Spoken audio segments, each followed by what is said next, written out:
Ding, ding, ding, ding, ding, ding. Sorry, I just had to do that. Hi, and welcome back to another Meaningful Money Q&A with me, Pete Matthew. And me, Roger Weeks. Happy New-ish year, Mr. Weeks. How was your holiday season? It was lovely, and as usual, it was a bit manically busy sometimes. Yeah, right. But you've got to put up with that to see the joy of everyone together. So it's the family's growing bigger and bigger, and getting everyone together is quite rare these days. So Christmas is the time to put up with all the hassle to get everyone together to enjoy it. You know, yeah. And peace and goodwill to all men. Yeah, Christmas is a time for putting up with hassle. I quite agree. Good. Well, we're here now. It's New Year, so we've got lots to look forward to this year. What do people do if they want their questions answering on this glorious show? If they want their questions answering, they should drop us a line to hello@meaningfulmoney.tv and put the subject line podcast question, and we'll add it to the big mix of other things that are in the background at the minute. Still lots coming through. Yeah, we'll get to them as quick as we can. So, we are now looking for anything that might be time dependent. Yes. And we'll sort of get them in, hopefully, in a reasonably timely fashion. But as we go through things today, just remember any notes and links that we talk about are at the show notes, which is meaningfulmoney.tv/QA37. meaningfulmoney.tv/QA37. Also, please help us out by liking the video and subscribing to the channel. If you're watching this on YouTube, it really helps us out. So thank you for that. Right, question one. Shall I do this? Yeah, you better do, because it's a long one. Deep breath. John, hello to Roger and his trusty sidekick, Pete. I like John already. Only kidding, Pete, but it will make Roger feel good briefly. Okay, I must credit the pair of you for your continued dedication and commitment to educating the wider population on all things financial. I have gone from strength to strength in planning my retirement with the guidance and abundance of free information you have provided, the books you have written, Pete, as well as signing up to MeaningfulAcademy retirement planning, and now planning to retire several years earlier than originally intended. That's really a great good. result. Really well good. done, John, and thank you for your support. Using the information provided and learnt, I have got my finances in order, but more importantly, that decision is to align my future life and that of my wife to the finances we need and when our needs are likely to be met. Hence the realization retirement is not as far away as we had originally perceived. So I really appreciate what you've done for me and my family. One thing I quite like about the Q&A is that people kind of put reviews in their questions. Yes. It's nice. So thank you. Keep going. It makes us feel nice. My question may be very simple, but it was sparked during a previous Q&A session, episode 20 specifically. And we were talking about company shares. So John says, I'm employed by BAE and I purchase company shares each month, partially as a sensible tax saving, being a high rate taxpayer, because I can purchase them pre-tax, but also for the first 75 quid each month that I buy, the company will match. So effectively, I get £150 worth of shares, which technically cost less than 50 quid in real money. Bargain. Yeah, brilliant. Now, whilst I do sell some shares along the way after the 5-year maturity to avoid a tax payment, I continue to have a reasonable amount invested, about 35,000, subject to the tax relief period on some of them. A statement you made during the earlier session was, as a sideline issue, we tend to say to people that investing in shares for the company you work for is a bad idea at any scale. Thus, to avoid backing one horse, and it's not a good idea to hold on to shares for a company you work for.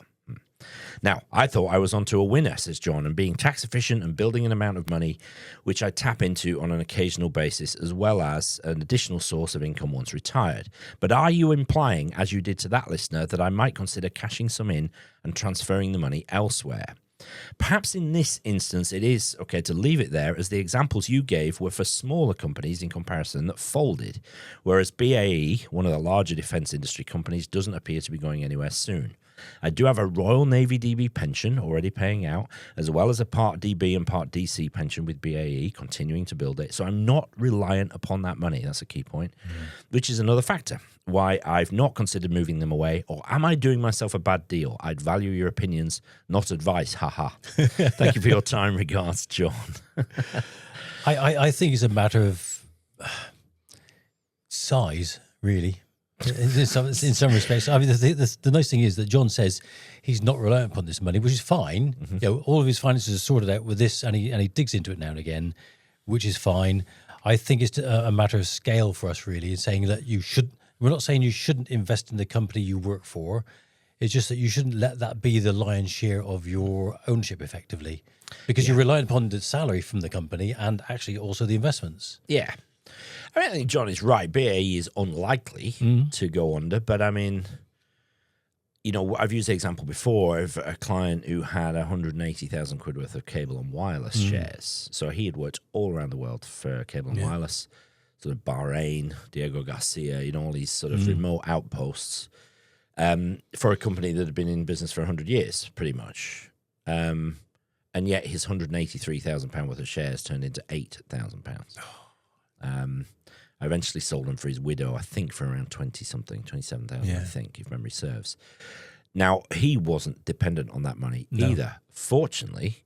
But, I mean, that's a hell of a chunk to take. I mean, that's money his kids can't have, his family won't have. So, I guess, I suppose my issue here, John, is that everything we say here has to be general. Yes. And you have to take it and relate it to your individual circumstances. So, in your case, it's a relatively small amount, it would appear. I don't know about your wider situation, but you've got great DB schemes already in payment. You've got an existing DB, which is going to pay out in due course. You've got DC. In your own words, I'm not reliant on the money. So, if BAE were to disappear overnight, you'd lose your shares and you'd lose your income. But it sounds like you'd probably still be okay. In which case, the benefit of the tax relief now is that's what we're talking about. Yeah, you're buying £150 worth of shares for 50 quid. It's a bargain to begin with anyway.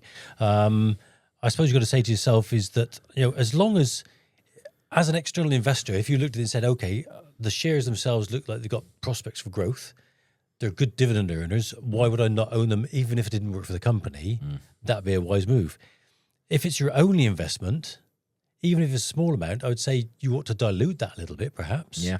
You don't all your eggs in one basket. I mean, the example you had, Pete, with cable and wireless, we could look at the Lloyds Bank shares that we knew that some people had. There was a manager in Lloyds Bank who had, I bet, £150,000 worth, and he's like, I'm coming up to retirement. They really earn well dividends-wise, and they're worth a lot of money, and then they lost 90% of their value. They went down to 15 grand. So suddenly your dividends are falling through the floor. Well, that's unpleasant conversation with your wife. Yeah, so it is a matter of scale. If they're still a good investment, there's no reason why you shouldn't hold them because they're a small part of your wealth. But if it's the only stocks and shares investment you've got, I might dilute that with some other stuff. But, if you're happy with them, you're happy with them. Yeah, I wouldn't. I'd basically just ignore us, John. Yeah. In this case, just because everybody, just, reminder, take everything we say and try and apply it to your individual situation. What we say here is not gospel. It has to be, it's certainly not advice, as you comment on, John. It's got to be generic by definition. So it's really important that we just reiterate that and people take and do your own research, really. That's really an important thing. Yeah. Question 2. Question 2. This is from Robert. Robert says, I'm 39, a basic rate taxpayer, and I have a lifetime ISA and a SIP with Hargreaves Lansdown. Can I save for retirement in my lifetime ISA and invest in the same funds as my pension after receiving the 25% bonus to achieve similar growth? Then at 60, withdraw all that money tax-free from the lifetime ISA and pay it into my pension, up to my allowances and possibly using previous year's unused allowances, to gain the 20% tax relief just before I withdraw the pension. I would also save some money on platform fees as the lifetime ISA is 0.25 versus the SIP at 0.45. I know I can get cheaper platforms elsewhere, but I find Hargreaves Lansdown easy, intuitive, and I feel like I can trust them with my money, which really encourages me to save in the first place. Thanks, Robert. Good question. Props to Robert for the short question. Yeah, lovely. Really. Thank you, Robert. There's 2 bits here. We'll talk about the platform towards the end. But the answer is yes, Robert, you can do this, but with some warnings, isn't it? Yeah, really. I suppose the warnings would be, you've got to be careful if you're planning to take your benefits. Because when it comes to pension recycling... Yeah, tax-free cash recycling. Tax-free cash recycling. People think of, all right, I've taken my tax-free cash and I then put it back into a pension to get the more tax relief, which the government doesn't like. But the government realise, Robert, that some people will have savings which they will put into the pension in the anticipation that they then draw the tax-free cash and replenish the savings from the tax-free cash, which the implication is what you're doing. There's this 5-year window when it comes to pension recycling. Really important. There's the 3 years before you take your tax-free cash and the 2 years after. So if you've taken action, even before you've taken your tax-free cash, like cashing in your lifetime ISA and putting into your pension and putting more in than you would normally have done, and then you take your tax-free cash out to replenish your savings, you are recycling. So be very careful as to how that all takes place in the timing. Timing's the thing, isn't it? There, and 5 years is a long time. It's a long time. Hell of a window, isn't it, to navigate and stay the right side of those rules. Yeah, because especially because you've delayed taking your pension after 57, so you're not taking your lifetime ISA till 60. Yeah. So the taxman could say, well, you could have taken your tax-free cash at 57. Why have you taken your lifetime ISA and put it into your pension? Yeah. Or we know why you've done that. Yeah. So you've got to be very, very careful. You think your lifetime ISA is accessible at 60. So potentially Robert would have to wait until after 65 to take any tax-free cash in order to avoid any suggestion that he's recycled. 5 full years later. Yeah. He? 5 or 3? Well, no, technically, it's the action he's taken. So if he takes the time, as long as he leaves it at least 2 years before he takes it. 2 years? No, 5 years. It is 5 years, yeah. So it's from the action. Yeah, so I feel like that's, I mean, best case it's 3 years, worst case it's 5 years. So you'd have to not take your tax-free cash in order to avoid any suspicion or suggestion of recycling tax-free cash. And I think the other thing here is what you've got to be careful of, Robert, is you are taking what is a wholly tax-free lump and putting it into somewhere where you can only get 25% of tax-free. So you get your tax relief, so you get some extra money, but actually you've lost access to 75% of that on a tax-free basis. Yeah, there's some maths to be done there. Yeah, that's just come to me. I'm thinking, well, actually, I don't know. Would you be better not having the tax relief and leaving the lifetime ISA reinvested? Yeah. And gaining further growth on it, which would be tax-free. Yeah. Rather than getting the tax relief going into your pension. Oh, that's a bit of a calculation to do. Yeah, not one you're going to do in your head, I hope. No. I mean, as good as your mental arithmetic is, that might be pushing it. Remember, you can't add to lifetime ISA after age 50. No. You obviously can't withdraw until age 60 without paying penalties. So in other words, be careful, Robert. There's potentially minefields here. You're 39, right? Subject to the rules being the same in 21 years' time, so I wouldn't be overthinking this at this point, would you? No, and they're thinking about changing lifetime ISAs as well. So yes, exactly. So maybe a moot point at the end of the day. Yeah. Glad we answered this question. Yeah. Robert wanted an answer, and that's fine. But just be aware. Your other comment, sort of about the platform, again, is sort of you withdraw all the money tax free to gain. I would also save some money on platform fees by changing from a LISA to a SIP. I wouldn't be worrying about that now. No, platform fees will have changed by then. The entire rules might have changed by then. So yes, you can. Subject to some pretty careful timing, and obviously subject to him having relevant earnings, yes, and all that. So wouldn't overthink it, Robert. But yes, you can theoretically. Yeah, and your question about doing the same funds, you should be able to do the same funds in both items. So both your lifetime ISA and the SIP should grow at the same rate. Yeah, we'll put a link to brilliant page I refer to it quite often from Royal London. Technically, it's from the Royal London's advisor pages. So if it asks you. If you click on this and asks you for an advisor, just click yes. You won't get into any trouble because then it'll take you to the page. But it's a really useful flow chart. It's really, really good. Of what it basically, it's 5 questions. If you answer yes to them all, then it's tax-free cash recycling. Just be careful of that timing. That's the hardest thing, really. Right. This is question 3. This is from Gez. Gez. It was in the Happy Monday. Bez. All right. Okay. All right. Okay. So not him then. Not Yes. No.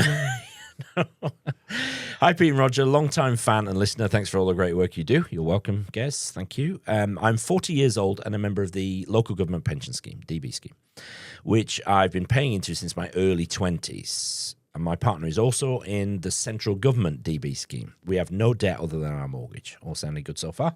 We currently live in a modest home we bought for $89,000, but we are thinking about upgrading to a bigger property for more space and comfort. We have no plans to have children. That said, we've enjoyed the low cost of living here. We've built up around £160,000 in savings, split roughly 40% in stocks and shares ISA and 60% in premium bonds and cash. I've tried to keep the ISA intact as a form of flexibility and security around retirement, potentially to retire early or reduce hours in the future. The dilemma is, do we spend most of the savings on a better house and accept working longer? Or do we stay where we are, keep our financial flexibility, and potentially one of us works less or retires earlier? Or is there a sensible middle ground, spending some of the cash to improve our living situation while still preserving part of our financial cushion for future flexibility? We're just trying to balance quality of life now with freedom and options later, and would love to hear your take on it. Is there anything else we haven't thought about? Thank you so much for your thoughts, Gez. I don't think there's anything you haven't thought about. No, you thought about the various options, and the difficulty is we can't recommend one thing or the other, and we couldn't recommend anyway, or comment upon. But you've got to answer your own question, really, in this instance, Gez, because only you can decide whether you want to be bound by a larger mortgage for a longer term. Yes. At the end of the day, the money's got to do something for you. So we're going to say to you, what is your priority as a couple? We are assuming that they would increase their mortgage. Gez is specifically asking about using the cash. So we kind of assume that they may increase their mortgage, but that may not be the case. So to accept working longer, perhaps to reamass the savings behind them. So yeah, potentially. But yeah, if they sink it into a property, and obviously you can't spend a property, so they need to release it in future or spend more. God, it's what you want from your life. That's the most unknown quantity, really. It is. I have a sort of nagging feeling that generally a lot of people buy more house than they need, right? But need is a laden word. Yeah. If you want a bigger house, then this is why you're working. I wouldn't sort of talk you out of that. But what you're doing correctly is thinking about the implications of that. You're saying, okay, that means we're going to use a chunk of the cash. That means we have less sort of ready money that we can dip into for early retirement. I mean, you're 40 years old, though, Gez. There's a lot of time for you to build that back up. Yes, obviously, it's not just, even if you don't increase your mortgage, you will be increasing sort of living costs because it'll cost more to heat and council tax or whatever, assuming you're not buying something for more than 2 million quid, so the new mansion tax wouldn't apply. So I think you're thinking about it correctly. I don't think you've missed anything. I don't think there's anything that you haven't thought about.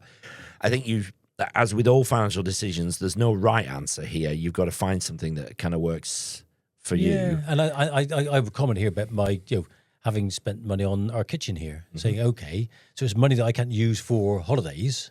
Sure. But actually, it's going to give us a lovely quality of life in our new building that we've got, effectively, we've added on. So you've got to weigh up, like you say, Pete, that Gez is going to say, okay, we might have to forego that to have this, but is that going to make us feel happier?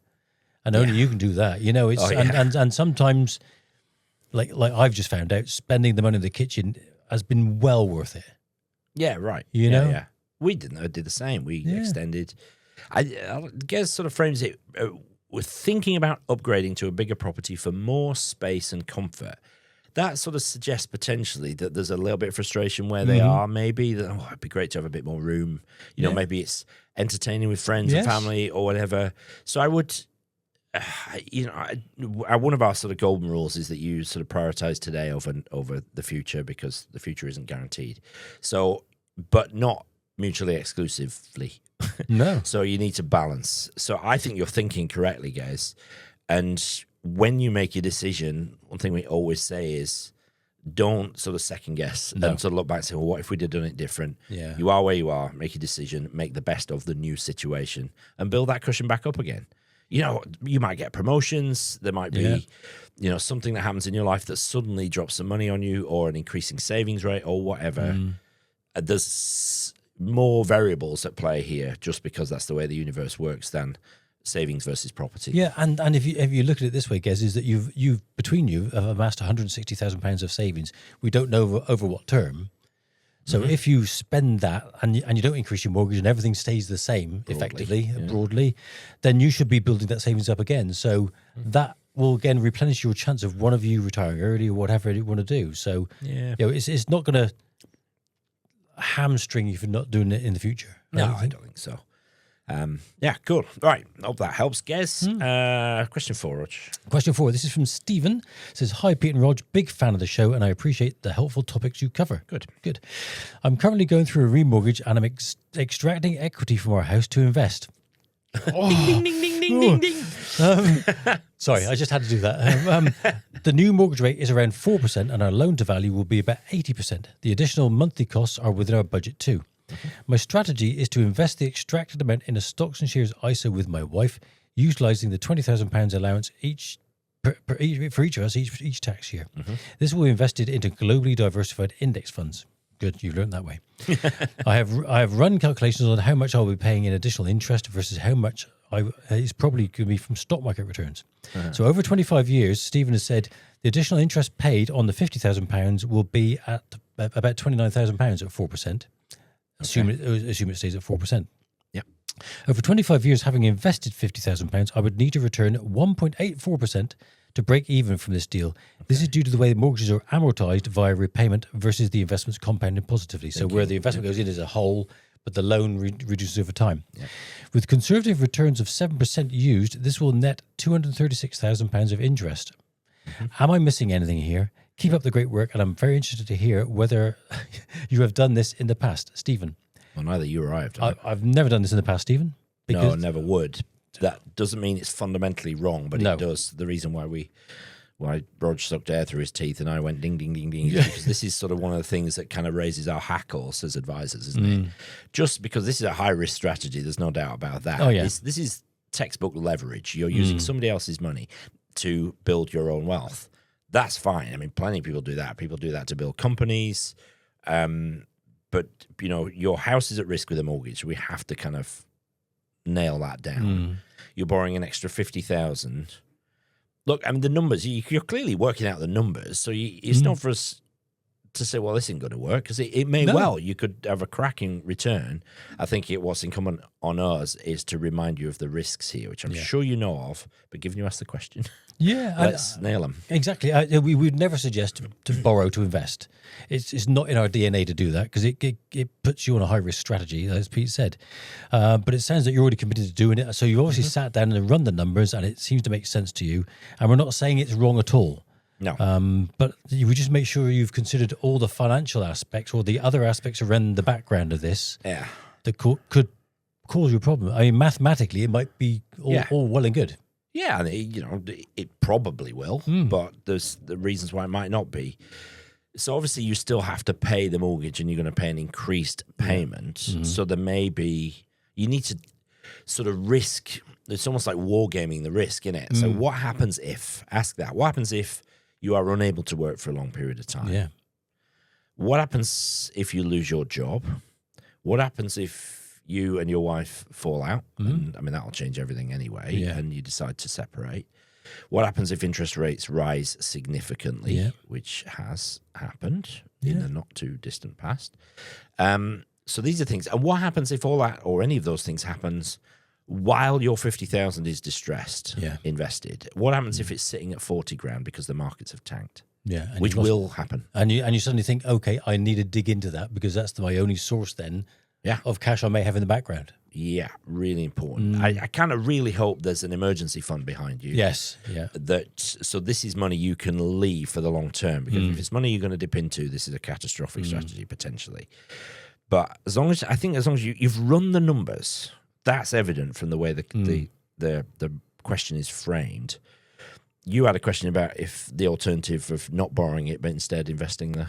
Yeah, just a thought process goes through my mind, because you're taking this higher risk strategy. Is there a simpler way or a less risky way of doing this? And the thought jumped in my mind,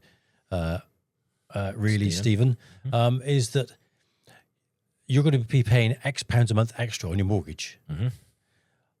Instead of taking it down on the mortgage, leave the mortgage as it is and say, okay, I will actually take that money I was going to pay on the mortgage and invest that in the stocks and shares ISA over time for 25 years and run the numbers on that. Because what you've still got your safety net behind you of living with your current mortgage and stuff like that, and you're building up your fund from within effectively.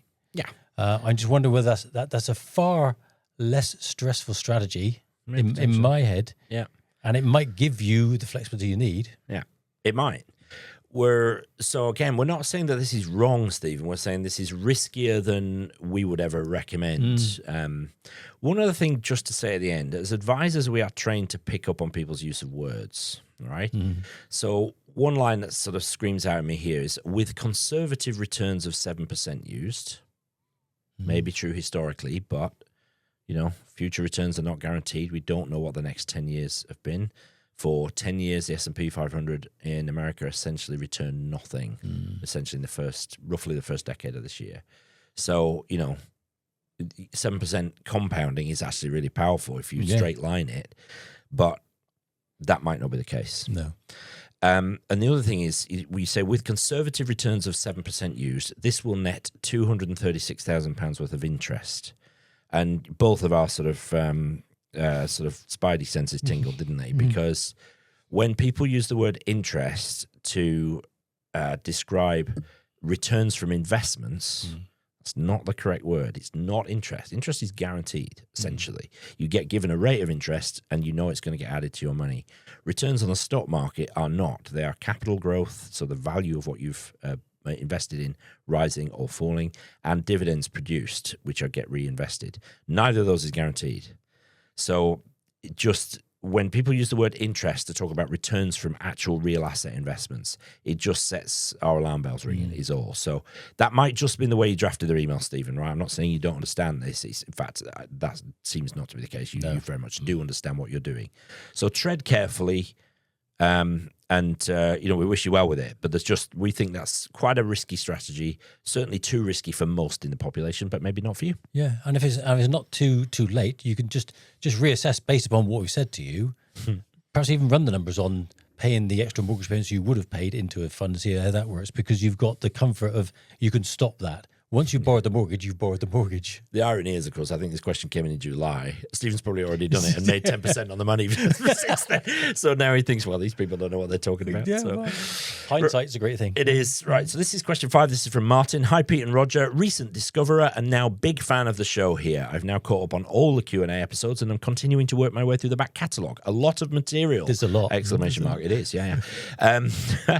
My questions centre on tax-efficient options once ISAs and pensions are maxed out, and how to bridge savings if retiring before pension age. By the time this comes out, I'll have done a video on that. I am 36, married, and have 2 young daughters who are the apple of my eye. We have a very manageable mortgage, and I benefit from a very well-paid job. However, an extremely stressful period last year sent me on the track of better understanding personal finance and ultimately finding you, in order to achieve financial independence and not need to tolerate that kind of situation ever again, as well as be free to dedicate my time and energy to things without worrying how much money they pay. So 3 questions here. First one is, I'm trying to get functional financial independence, i.e. paid work is entirely optional, as soon as possible. I now max out my annual pension. Sorry, just scrolling back up to see how old he is, 36. I now max out my annual pension and ISA allowance each year. Good job. And I'm likely to continue in the future. Are there any other normal vehicles I can use for additional saving and investing? Giving money to my wife to use her ISA allowance, ? Anything else, ? I don't want to overpay the mortgage for the next several years as we manage to get a fixed rate that is below the current rate of inflation. I kind of want to pause there and answer that one first. Yeah, so maybe we'll move on to the other 2 in a minute. Other vehicles other than an ISA and a pension? Well, ISA and a pension in your wife's name. Yes. If your wife's got allowable amounts, that would make sense to me. Even with no income, there's the 3,600 gross you can pay into a pension. Exactly. ISA allowance, definitely using your wife's ISA allowance doesn't benefit your tax situation, Martin, but it does help the family. I think one of the things, if you could fund a general investment account. If you've got extra money, that's an investment. It's not as tax efficient, obviously, but actually you can play with the tax efficiency down the line in making encashments from it within your capital gains tax allowance and stuff like that. Potentially.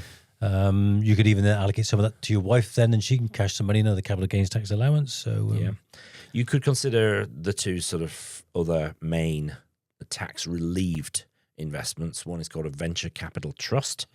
In the last budget, though, the Chancellor made them quite a lot less attractive, reducing the tax relief from 30 down to 20%. And the other is an EIS, an enterprise investment scheme. So VCT is a kind of off-the-shelf investment. It's early stage company, so it's high risk of failure. But with the tax relief, it's less attractive now. I think VCTs could well die a death in having been made less attractive by the Chancellor. EISs, though, if you've got investment, usually an EIS is in a single company, or maybe one or two or three at most. But these are super early stage companies, very high risk of total failure and total loss.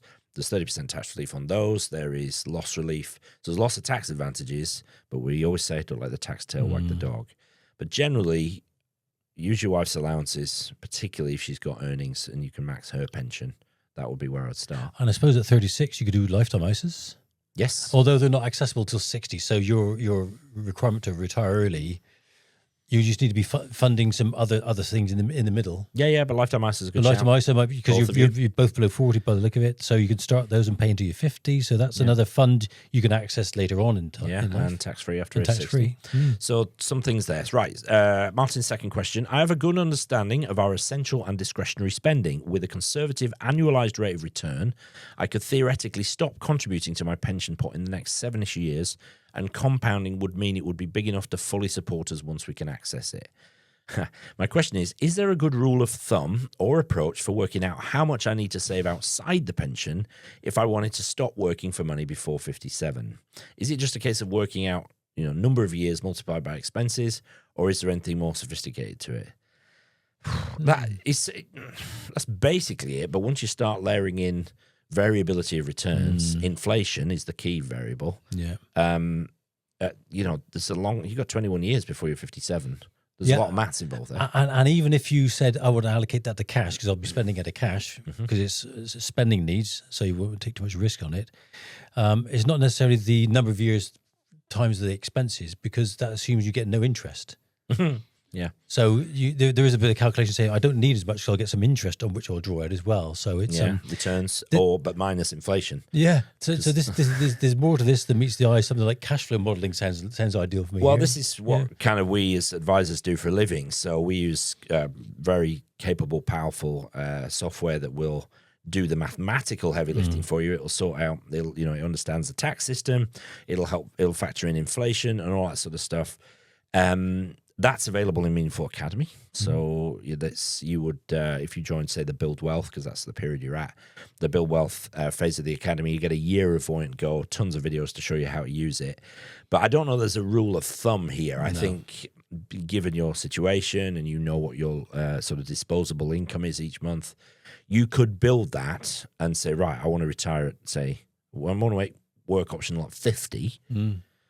Right, and you can build that as a scenario and say, right, okay, in order to get to 50, not be able to access my pensions for another 7 years, and not be able to get state pensions for another 17 years. That's a long time. How much do I need at 50? Right, and the system can model it. So, to be honest, that's the answer. You probably could do it if you were pretty nifty with an Excel sheet, but you would need to factor in a lot of variables. But what it might do, it might turn it on its head slightly and say, okay, don't put so much into your pension. You need more cash available than that. So you shouldn't be putting too much into your pension. Yeah. That then makes a mess of your 7 years. Yes. So you probably need to carry on paying into your pension at a lower level to boost your other assets that you're going to draw upon before that time. So it's so lots of levers, lots of moving parts, and some of them affect the other ones. Yes, and that's why I've yet to find the person who can do this in their head. You basically need a very smart spreadsheet or sort of dedicated software. So. And inflation needs to be built into all this. It's just that's the biggie. People misunderstand that and they underplay it. So no rules of thumb, I don't think, Martin. No. But a few hours wrangling Voyant will probably answer your question. We'll do it, and it will get you to the point of you need to save this amount into this pot and this amount into that pot. And assuming the assumptions bear out for things like growth, then you should be okay. But then you keep sort of updating it as you move towards your sort of financial independence point. And hopefully you'll get there smoothly. We'll see. But the nice thing is you're concentrated on, I want to retire early. You're actually working on the basis of you want to live your life. So it's important to you. Get the tools to do it properly. Yeah, for sure. Number 3, bonus question. Martin says, feel free to cut it if it doesn't fit. Well, we're feeling generous. First one of these of the year. So I'm familiar with the idea of asset allocation and rebalancing to smooth the ride for my portfolio. Most things I've read or listened to have focused on equities versus bonds. When I was looking at a number of bond indexes recently, the returns have been pretty flat, often less than 2% per year. If I can get greater than 4% from a cash ISA, what's the point of the bonds? Am I missing something? No, not really. Not really. It's bonds is an asset class that we traditionally use to kind of dilute the volatility of equities. Yeah, but they should still grow. Sorry. Yeah, but what I would say to you, Martin, is that you'll probably find that in some respects you don't need to worry about it too much. If you're going to be buying a fund or a number of funds to cope with what you want to do with your life, the bonds will probably be allocated within that fund anyway. Yeah. You're not necessarily going to go for, I'm going to go 100% equities on one fund, I'm going to go 100% bonds on another one. No, you're probably going to go for a multi-asset. Exactly, a multi-asset fund, which will have that built in. So, and the multi-manager then will deal with that for you. Yeah, which helps. It's just one option. I do think it's interesting, actually, because in the last budget, the Chancellor changed the allowances for cash ISAs. Yes. I want to say, is it 2028 that? I think it might be. I can't remember, actually. So it might be sooner than that. I can't remember. 2027, is it? I can't remember. There's so many different dates, like salary sacrifice 2029. Why didn't they just put them all in one date? Just, to mess with people's heads like mine and yours. Yeah. But, if the stocks and shares ISA is going to be reduced to 12,000, a lot of people will be saying, we can get around that. We can just hold a money market fund in the stocks and shares ISA. Yeah, they can't do that. They're going to stamp on that, no doubt, or just tax it. So just that's something to be aware of, that cash, a bond is a true investment. So you'll be able to hold that in the stocks and shares ISA. Whereas cash, you might not. So just something to be aware of. I don't think you're missing anything, though. I think... No. Just beware of making sort of multi-decade judgments based on recent returns. Recent returns have been very challenging for bonds because for the first time since the 70s, we had double-digit inflation and longer-term bonds absolutely tanked as a result. That's unusual. For the 30 years prior to that, bonds were steady. Yeah, and it used to be a seesaw. So as equities were going up, bonds were coming down, and vice versa. And it got to the point, and then the whole thing collapsed in the middle, and equities and bonds went down. So it's like, that didn't work properly. But. Yeah, it's bonds, cash, either one serves to kind of dilute the exposure to equities. Really. Yeah, will do. And then Martin finishes off by saying, thanks so much for all the knowledge you put into the world, giving people the tools to look after themselves. The chat is pretty great too. Kind regards, Martin. The chat? The chat? No, we're very serious. Very serious stuff. We're not flippant here. We're not wasting time here. No. Question 6, Rich. Question 6, before we finish off now. This is from Moira, says, hello, Pete and Roger. Thank you for your fantastic materials. So well explained. Oh, good. We are 62. We already have a standard pension pot annuity, and we have around £300,000 in savings in building society accounts. We value peace of mind over the potential for big gains, so we're not really considering stocks and shares. We're wondering whether, rather than rely entirely on savings accounts, it would make sense to use a purchase life annuity. Don't often hear about them. No. With current annuity rates, it looks like that's a yes. So we're curious what your expert view is on this. We're aware of the downside, that it leaves us without much of a savings pot for any unexpected very large need. Have watched the Annuities Back for the Dead video. We'll put a link to that in the notes. Which talked about buying an annuity with pension. But in our case, it would be purchase life annuity. So does that make a difference when purchasing an annuity? Thank you again, Maura. Good question. You don't hear these very much. Purchase life annuity, don't hear about them much at all. It feels like a sort of exam textbook question, doesn't it? Yeah. I don't know. Have you ever... I've never done one. No, I'm going to say. I've had clients who've had them in the past. Yeah. And like you say, with annuity rates coming back, they could make sense. Yeah, they really could. It's something that really all advisors certainly should be thinking about. I think anybody coming up to retirement should be considering them, whether they're pension or purchase life annuities. The key difference between using non-pension money to buy an annuity, that makes it a purchase life annuity as opposed to a pension annuity. Key benefit is that there is a very small tax benefit with a purchase life because some of the income payment that you get is deemed to be return of capital. Essentially, you getting your own money back, so you don't pay tax on that. Yeah. The rest will be taxed as income. So it depends on the extent of that. So you'd have to go to a provider, obviously, and say, look, we're thinking about allocating X £1,000 towards this purchase life annuity based upon these parameters, with the index linked and all that sort of stuff, and see what they say is going to be your tax-free element and what's your taxable element, and then you just balance out the pros and cons for it. I suppose the thing to say is that it hasn't got to be all the £300,000. No. So at the moment you got your standard annuity, you could purchase some annuity with your cash and leave some of the cash behind you to give you flexibility. Only 62, so state pension's not kicked in yet. So please factor that in. I was slight sort of check when I read the line, we value peace of mind over the potential for big gains, so we're not really considering stocks and shares. I do get that, but there's no mention of inflation here. So I cannot really hope that your pension annuity is inflation linked. Your state pension will be when it comes. I wonder if I would definitely consider that for the purchase life annuity. I mean, inflation is such a silent killer in retirement. People vastly underestimate. I was looking at a thing the other day for a client who wanted to basically change his car every 10 years, right? So we're doing a retirement plan. So starting next year, and he's like 60 now. So every 10 years, so 70, 80, 90. Probably won't change his car at age 100, right? But the 30 grand to change his car at 60, when he gets to 90, it was something, I want to say it was like 74,000 quid. Oh, my goodness. So in other words, to buy the same car when he's 90 at age 60 will cost him £74,000. So, I mean, that's just, you can't really get your head around that. So 2.5 times, just based on a 3% inflation rate.